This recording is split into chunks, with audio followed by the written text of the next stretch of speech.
Well, I'm not really sure what to say at this point. Phoenix Rising in a must-win game. It's been must-win games for games and games and games on end, facing the one team on the fixture list that I think we all pointed to and said, this is the one that you were going to get a result against. This is the one that, in a lot of ways, your playoff hopes rely on getting a result against. Yeah. And Phoenix Rising come away with nothing. They lose 2-1 to Monterey Bay FC. Welcome into the PHNX Rising post-game show. Owain Evans, I got Rees Goodall alongside. Wow. I think we can have some real discussions on this about where this ranks in terms of, I think, home defeats all time since the rebrand to Phoenix Rising. Obviously, there have been some bad ones. That one, I think, is a discussion we'll probably have to wait until the week to have. But, wow.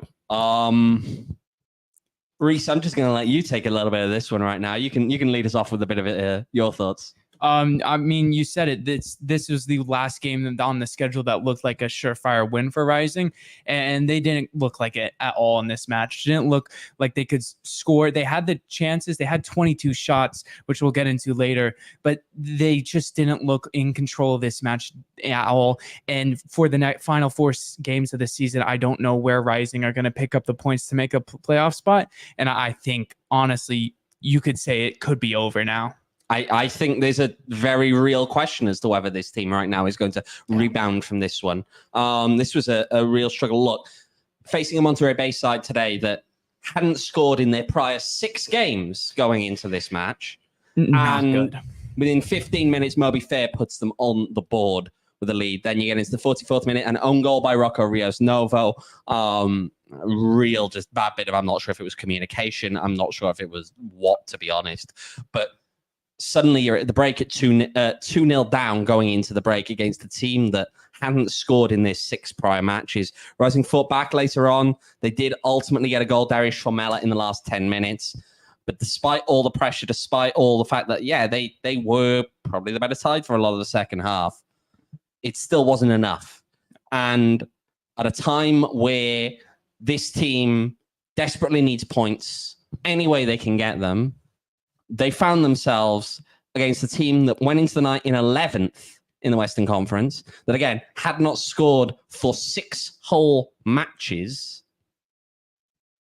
at home, and they come away with nothing. Nothing. I just... That's what I have. I have nothing. I just don't know what to say to this. I mean, who expected the game to go like this? I mean, we all thought it would be ugly, but I don't think we expected it to get ugly like this. I thought it would be a 1-goal type of game. 1 goal's the difference, and it was. Or, look, some of us predicted. I predicted an 0-0 draw going into this one, right? I felt that you had a team that were reasonable defensively, and I thought, actually, to be fair to Monterey Bay, I do feel as though they were very backs to the wall. But there weren't necessarily that many times where I genuinely thought Rising's about to put this ball in the back of the net. Yeah, I thought Monterey did a very good job last-ditch defending. There were quite a lot of chances in the second half where a Monterey Bay defender did a good job closing down a Rising player at the last second, and it was a couple chances in the first half too. And that's how Rising tried to play last week against Vegas, and Monterey Bay executed their game plan from the get-go and did a good job shutting Rising down. I think it's the smash and grab that Phoenix Rising were looking for last week and couldn't actually execute. Exactly. Yeah, that's the thing here, right? And not only that, but this team, when they did eventually concede, and it comes late, right? Monterey Bay still managed to hold on. Yes, they weathered the storm in a lot of ways. It wasn't pretty. It wasn't particularly nice in a lot of ways for them. But I just don't know right now, right? All the words are what they are, all the stuff. I mean, look, the words that Diego Gomez says after the game, still saying, and I put it to him as, last week you told us you were very confident this team is going to make the playoffs. You've just lost probably the easiest game on your schedule. Are you still very confident that you're going to make the playoffs? And he said, yes, they have to have that confidence inside the locker room.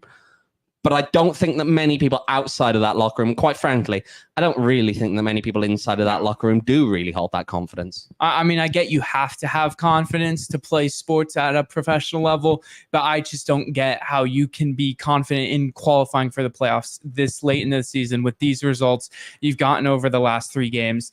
And you have to go on the road 3 times and with the home game against Memphis in there as well, going on the road in this league has never been easy for Rising. It is always a challenge. You have to go away from home midweek too. I just don't see it. I don't see it happening. Right, and here's the context as well. New Mexico go into that Wednesday game. They haven't played this weekend. Yeah. Oakland go into the weekend game after. They haven't played in midweek, right?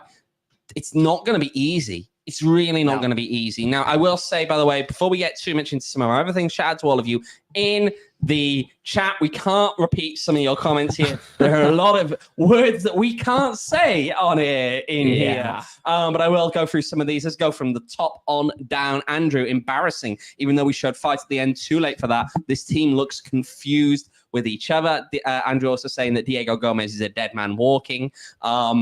Look, I will say this to this. I know they were saying they give Diego a chance here.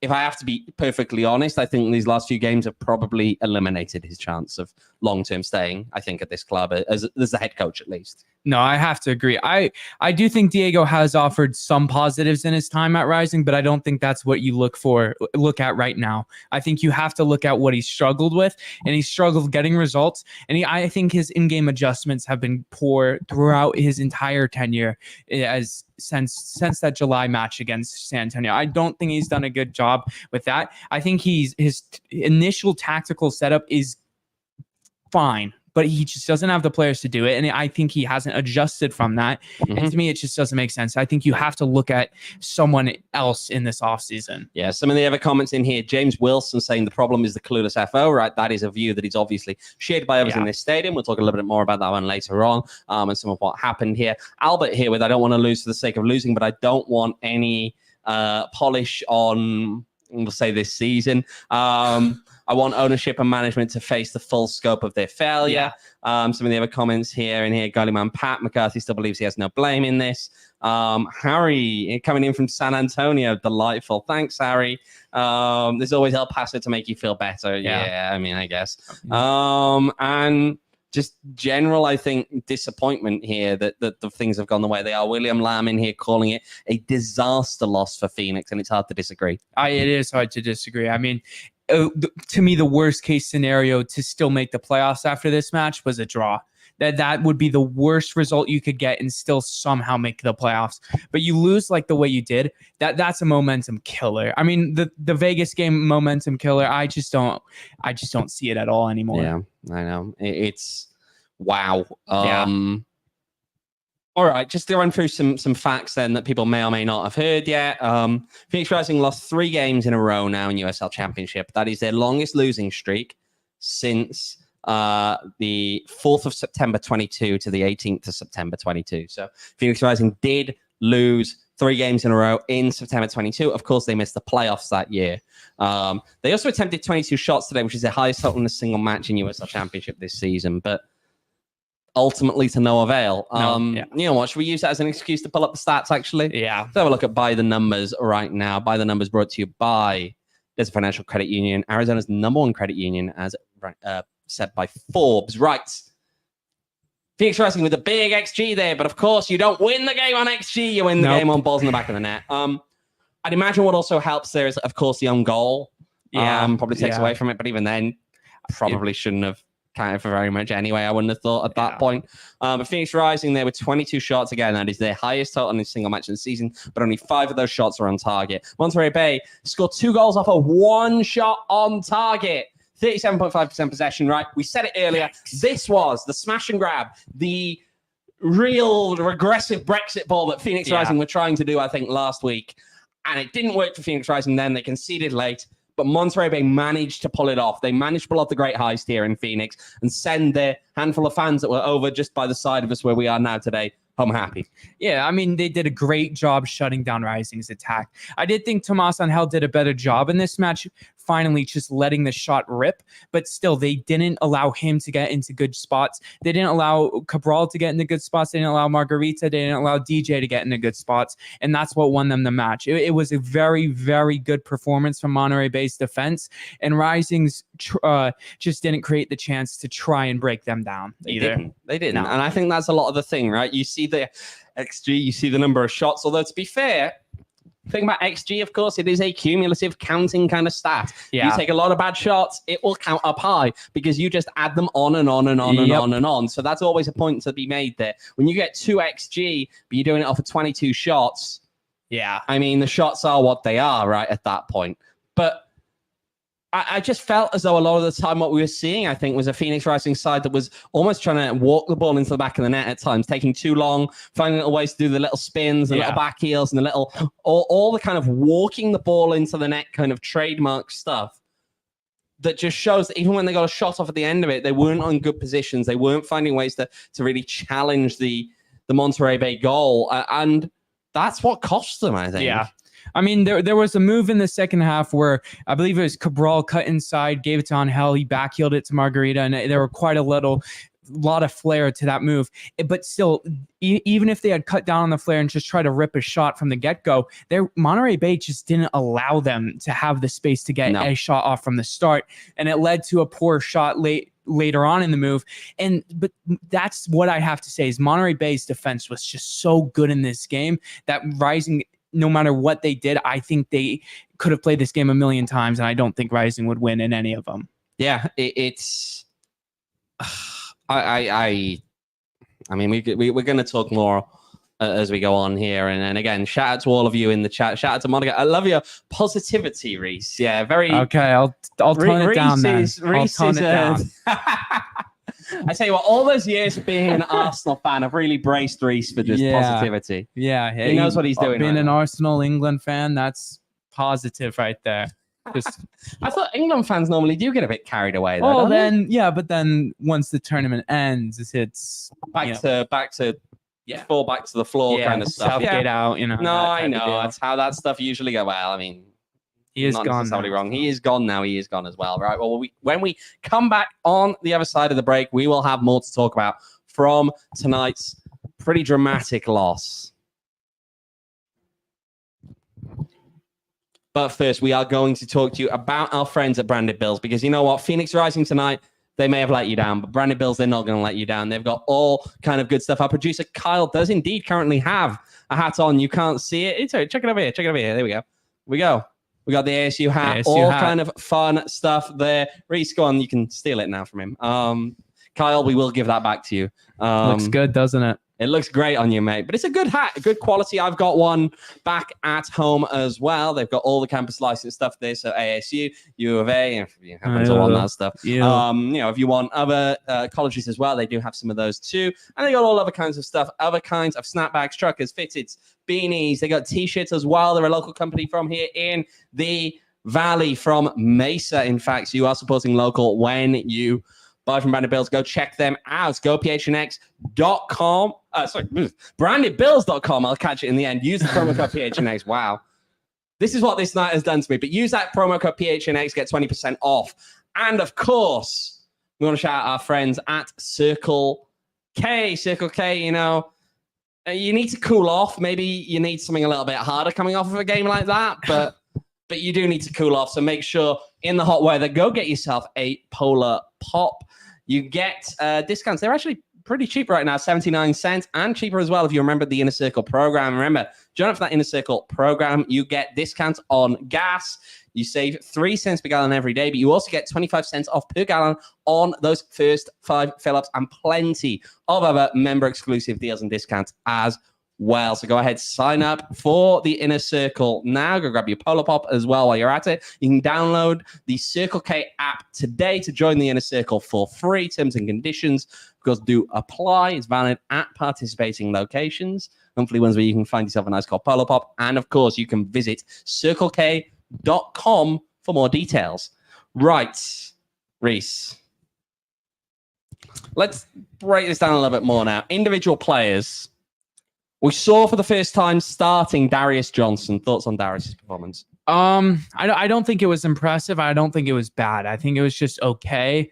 I haven't looked at the numbers yet on him, but I think he it was something different on that left side for the start. And then in the second half, he moved to the right side, swapping sides with Jerold Margarita. I still think out of the two, Jerold is the better player. And I thought Jerold was good on the right side. When he switched to left, I thought that's where his match dropped off. But I don't know. I don't hate DJ. I just think there are better options than him in there. 3 shots, 2 of them in the box, 1 of them on target for 2 touches in the opposition box, and yet at the same time 3 shots, adding up to a grand total of 0.1 xg in the end. Yeah, that's just not.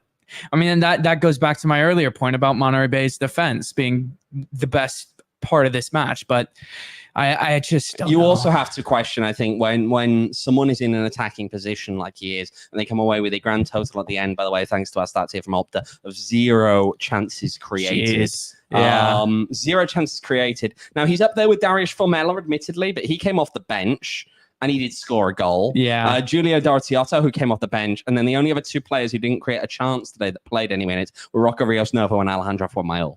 I mean, you'd expect that from Rios Novo and Formail. Yeah, not DJ. Players, right? Yeah, exactly. 100%. I mean, look, obviously these things take time. However, this team does not have time. That's always going to be the critical one there. Goalie Pat, does Patrick Rakowski start in the next match? That's a good point probably then to kind of bring up Rocco Rios Novo and just, wow. Today was not his day. No, it is probably his worst day in a Rising shirt. I mean, I can't think of one worse. I'll say this now. Before anyone comes in and overly criticizes, I don't want any criticism on a lack of heart or a lack of effort on the part of Rocco Rios Novo. I know he cares about this club. Yeah. I know he cares about the fans. He cares about what he puts out on that field, right? Yeah. We saw it after the last game, how distraught he looked after Las Vegas. Okay? There are going to be people who are going to question things here. He had a howler on that second goal. No getting around it. It was a howler. But again, knowing how many times that man has also stepped up and kept this team in games when they had no business being in certain games, I'm more understanding in that case. Now, the question there from Goalie Pat of does Patrick Rakowski start in the next match? I have to be honest and say, well, I understand that maybe you want to get his head out a little bit because it's tough. It's tough when you're a goalkeeper and you have a couple of bad games like that and you really need to kind of let them kind of mentally readjust a little bit. I don't know if you can. No. I mean, because there is look, Patrick Rakowski a few years ago was a very, very good player. Yeah. But I think we've seen in the limited appearances that he had that he is not sharp enough, quite frankly, to be starting at this level. No, I agree. I mean, when was the last time he played? Was it the Seattle Open Cup game? Seattle Open Cup game, yeah. So that was May, 14th? So we're almost like... I think we also have to address the fact that it completely changes how you're able to realistically play. You can't treat him as a player who's going to be a ball-playing goalkeeper. No. Patrick Rakowski is not a ball-playing goalkeeper in the way that Rocco Rios Novo is. You have to readjust and think about how you're going to make things work in that sense. Look, it's going to be a pretty awkward one, I think, to drop him in that one. But I don't know. We will see. We will see what the decision made. I mean, the real question here, Thomas Angel. Yeah. Is he doing enough right now still? We've had this question's been over him for so long. And I still just, I don't know. I thought today was one of his best matches in a Rising shirt, but that's not saying much. I thought today I think it was 3 shots, 2 on target. I thought with those 3 shots, it was a better job of him just letting the ball rip, just taking the shot. He wasn't waiting too long to take it, waiting for defenders to come. It felt like he did a better job at that. That being said, I just don't think you can keep throwing him out there. This is his 10th match, and he's yet to score from open play. He's started all 10 of those games. 100%. You have to give him a break, I think. And yet you could be in a problem whereby, look, we all know the talk around Remy Cabral. We understand, and obviously our condolences go out to the Cabral family and the difficult times that they have right now. And obviously we saw the tribute from his teammates to him. We saw the tribute from the Colorado Rapids to his brother up there as well. But look, I mean, I don't think he snatched a couple of chances maybe today, but he was probably the main threat, I think, in a lot of ways from Phoenix Rising in terms of, you look at the number of touches he had in the opposition box is 14. The next highest is 4. look, I mean, I'm not sure what's going to happen over the coming days, obviously, with the news just coming and whether he'll be here in Phoenix, whether he'll be available to play against New Mexico, whether he won't. I'm not sure at this time. Yeah. But we'll see on that front. Obviously, though, again, the overriding message on that one is, of course, I can notice is going out to the Cabral family in that moment. But let's have a look now at some of any other players you really want to pick up on today.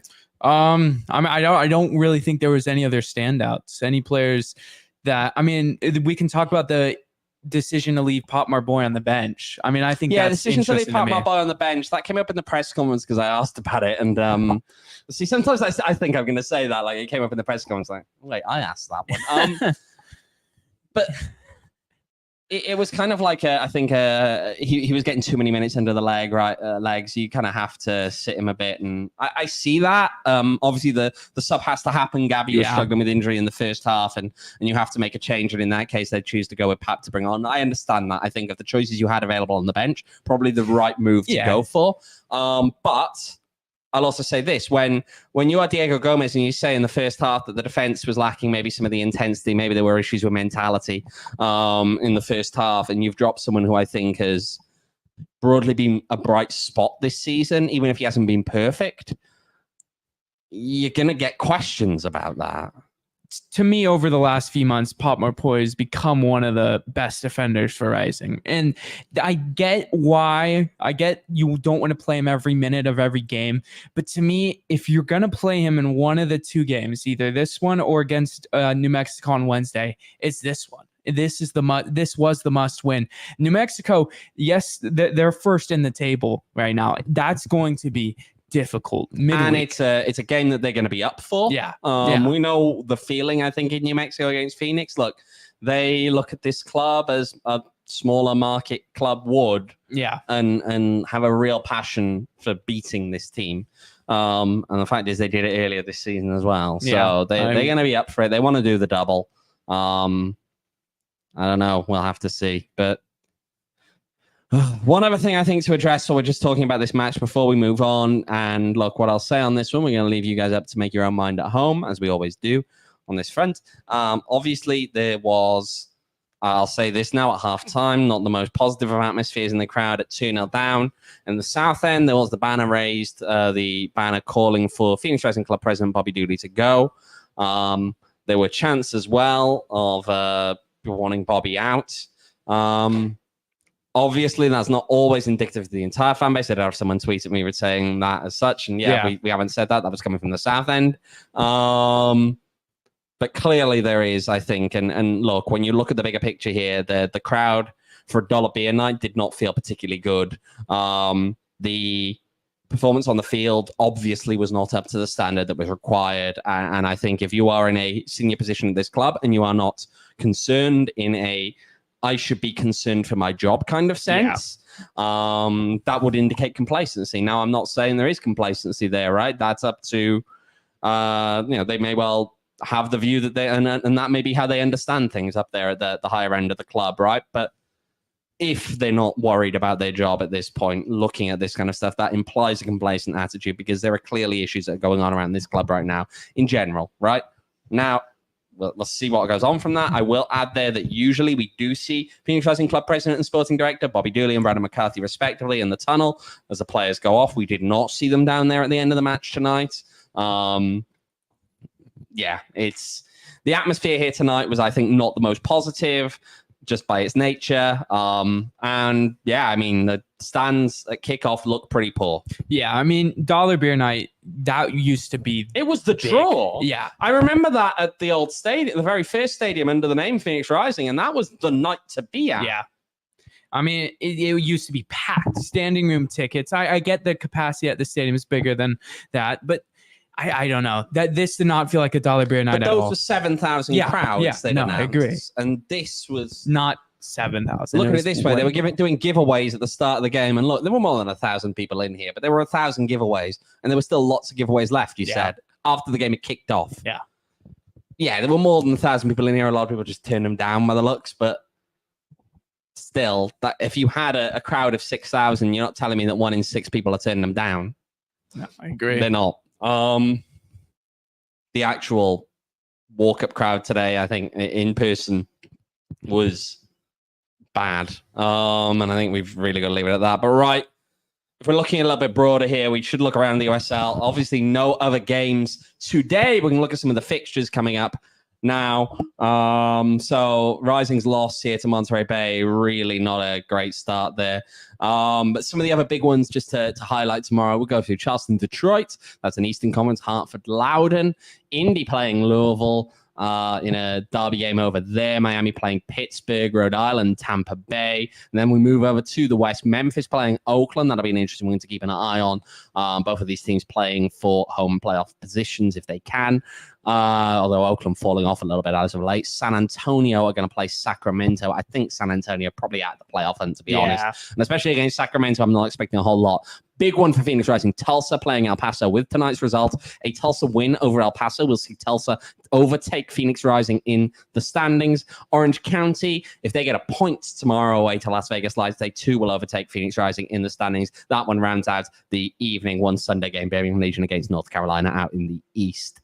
And if we have a look now at the table and where things stand, Monterey Bay have taken San Antonio now, but of course have played more games than them. This is where things get pressure. Phoenix Rising still with two teams within touching distance. As Orange County on 35 points, they will play tomorrow. Tulsa on 34 points, they will play tomorrow. Both of those teams with wins will take Phoenix Rising. Orange County will take Rising with a draw tomorrow. So it is entirely possible that tomorrow, with an Orange County draw or win and a Tulsa win, Phoenix Rising will be, in that scenario, sitting below the playoff line tomorrow night. Things are getting real. Things are getting very, very real, aren't they, Rees? I mean, just looking at tomorrow's matches, you need realistically one of Tulsa or Orange County to match Rising's result today and lose. I think the more realistic of that is Orange County losing to Vegas tomorrow. And if both Orange County and Tulsa win tomorrow, you are not in a good position. I don't think they're in a good position, full stop. But no, I agree. One of the big things, I think, if Rising want a slight reprieve, they're going to need El Paso to get a result in Tulsa and probably a win, to be honest, with the way that Tulsa's fixture list looks to end the season. But that's going to be a pretty tough one, right? Well, we're going to be with you through the end of this season and beyond, as we always are. You can hear that sigh there. It's a sigh from me as well. This is a rough year. If you haven't already, go check out PHNX diehard memberships. They are available over on our website at gophnx.com/diehard. You get all kind of good stuff with that. You get access to all of our written content on the website across all of our sports. You get access to our Discord, which gives you another excuse if you want to pile on Mr. Vacations, who's not here, by the way, Max Simpson, the ad man himself, who, I mean, you can also use it as a nice space to vent about what we're watching right here, because trust me, we all feel that. Yeah. We all feel that. And it's always a great time as well. You get exclusive content like Rees doing the hot dog stuff. I don't remember that one. You don't remember that one? Okay, Rees. I blocked it out my memory. Course, you get a free t-shirt from the PHNX locker every single year that you are a diehard member. So go check it out today. Go phnx.com/diehard. Right, Rees? I think we're going to keep this one quite short because right now it is late. We are tired. We watched a dismal game of football on a pitch that's looking nice and cut up right now, right by us. Oh, beautiful. A beautiful carpet we're looking at right behind us. That is lovely. No, it's not. No. We do have a man of the match. Oh, that's a good shout. We do have a man of the match. Our producer Kyle is reminding us. It is the final whistle. Thank you for ending our misery. Thank you, final whistle. Yeah. Its performance was just unreal. Unreal. It went 3 times at the end of the game. Beautiful. Loved there we go. We can't knock it. It did work. Hat trick. Wow.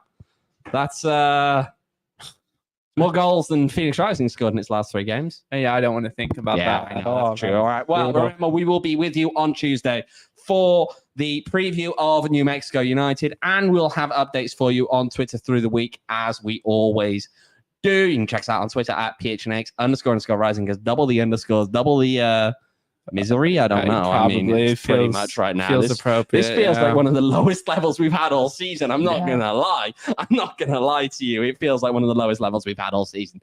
You can follow myself on Twitter at OGEvans18. Follow Rees on Twitter at Rees11_. You can follow our producer behind the mic over there, our producer Kyle at K-Coop Sports. And you can follow Max. I don't know. To the airport. To the airport, Yeah. Apparently. He's on a plane somewhere else. Shout out, Max. When you get back here, things will be just as miserable as they were when you left. If not more. Yeah. If not more, we'll see. But again, we'll see you on Tuesday night at 6 o'clock. You know when, you know where. And until then, I think we need to go now. This has been a rough night. Good night. We all silly like the mayor.